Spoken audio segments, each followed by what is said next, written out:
created using Powtoon.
Canal Enciclopedia. Ninguna científico ha gozado de tanta popularidad mundial. Fue la primera en investigar el fenómeno de la radiactividad y descubrió elementos radiactivos desconocidos para la ciencia. Fue la primera mujer que se doctoró en la Sorbona, la primera mujer que obtuvo el premio Nobel y la única que recibió el prestigioso galardón 2 veces. Su nombre era María Sklodowska-Curie.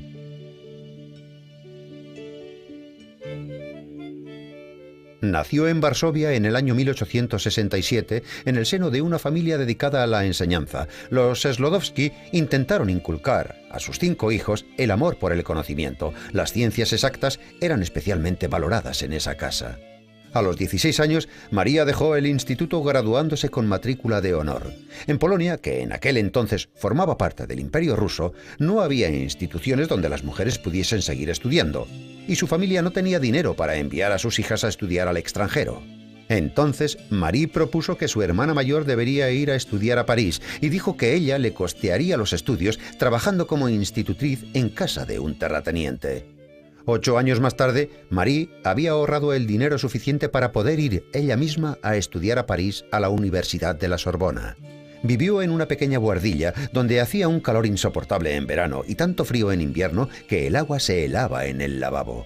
Marie subsistía a base de pan y té, pero había conseguido estudiar en la famosa universidad y se hizo el propósito de dedicar su vida a la ciencia.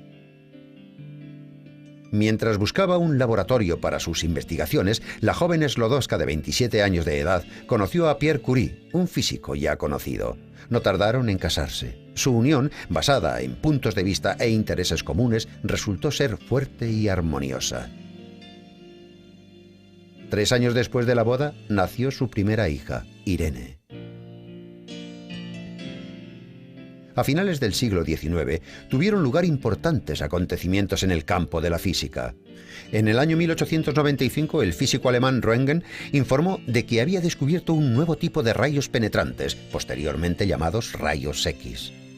Un año después, el francés Becquerel averiguó que los minerales que contenían uranio emitían una potente radiación de origen desconocido. Sklodowska-Curie empezó a estudiar ese fenómeno que habría de llamar radiactividad. Pierre se unió a sus experimentos dejando relegados sus propios experimentos con cristales.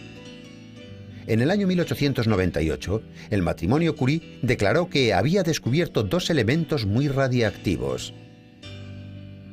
Utilizando el derecho que le daba el ser su descubridora, María propuso que uno de ellos se llamase polonio, en honor a su Polonia natal, y denominaron al otro elemento radio. Sin embargo, descubrir la existencia de nuevos elementos no era suficiente. Había que aislarlos. Para realizar los experimentos, el matrimonio Curie obtuvo permiso para utilizar un desvencijado cobertizo utilizado en su día por los estudiantes de medicina. Los experimentos para aislar los elementos radiactivos se prolongaron durante 4 años. «Es un trabajo agotador», escribió Marie Curie. «Tienes que transportar sacas de mineral, verter soluciones de un recipiente a otro, remover el líquido hirviendo en una vasija de hierro fundido durante horas». El titánico esfuerzo se vio coronado por el éxito. En el año 1902, los científicos obtuvieron un decígramo de cloruro de radio puro. El aspecto de ese polvillo blanco era similar al de la sal de mesa, pero la luz que irradiaba era tan brillante que se podía leer cerca de los tubos en los que se guardaba la sal de radio. Impresionado por la extraordinaria labor de los físicos, Vladimir Mayakovsky comparó posteriormente el proceso de obtención del radio con la poesía. Tienes que trabajar un año entero para obtener un gramo. A pesar de su precaria situación económica, los científicos no patentaron sus descubrimientos. Marie dijo: «El radio no debe enriquecer a nadie. Este elemento pertenece al mundo». Por sus trabajos sobre la radiactividad, Marie y Pierre Curie fueron galardonados con el Premio Nobel de Física en el año 1903. Un año después nacía Eve, su segunda hija. Y 2 años más tarde, en el año 1906, Pierre Curie moría arrollado por las ruedas de un pesado carro. El duro golpe del destino no conseguiría desalentar a Marie. Sucedió a su marido en la cátedra de física de la Sorbona, contribuyendo a la creación del Instituto del Radio de París, y fue nombrada directora del Laboratorio de Radiactividad. En el año 1911, Marie Curie recibió su segundo premio Nobel, esta vez en química. Durante la guerra, Marie Curie fue directora del Departamento de Radiología de la Cruz Roja y trabajó en hospitales de campaña, aprendió a conducir y, cuando era necesario, también hacía de mecánico.